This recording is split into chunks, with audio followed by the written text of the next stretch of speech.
আজকের আমার রেসিপি হলো ছানার ডালনা। চলো দেখে নিই কী করে রেসিপিটি বানালাম। প্রথমে দুধ জালে বসিয়েছি ছানা কাটাবো বলে।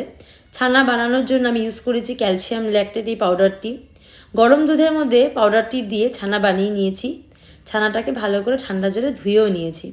এবার একটি বড় পাত্রে ছানা, সামান্য একটু ময়দা, গ্রেট করা আদা, ঝাল লঙ্কার গুঁড়ো, ধনের গুঁড়ো, জিরার গুঁড়ো, নুন সব কিছু দিয়ে ভালো করে মেখে কড়াইতে তেল গরম বসিয়ে ছোটো ছোটো বলের আকারে ছানার এই বলগুলোকে ভেজে নিয়েছি। একটু লাল লাল করে ছানার বলটাকে সুন্দর করে ভেজে নিয়েছি।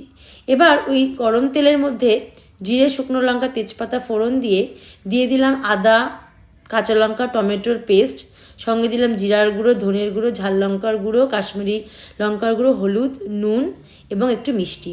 সব কিছু দিয়ে ভালো করে কষিয়ে যখন তেল বেরিয়ে আসবে এর মধ্যে অ্যাড করে দিলাম গরম জল। গরম জল দেওয়ার পরে যখন ভালো করে জল ফুটে উঠবে ঝোলটা, তখন অ্যাড করে দিলাম ছানার বলগুলো। ছানার বলগুলো দিয়ে একটু নুন মিষ্টিটা চেক করে নিয়েছি। নামানোর আগে একটু গরম মশলা আর ঘি ছড়িয়ে দিয়েছি। ব্যাস, রেসিপি আমার তৈরি। কেমন লাগলো আমার রেসিপিটি অবশ্যই জানাবে তোমরা।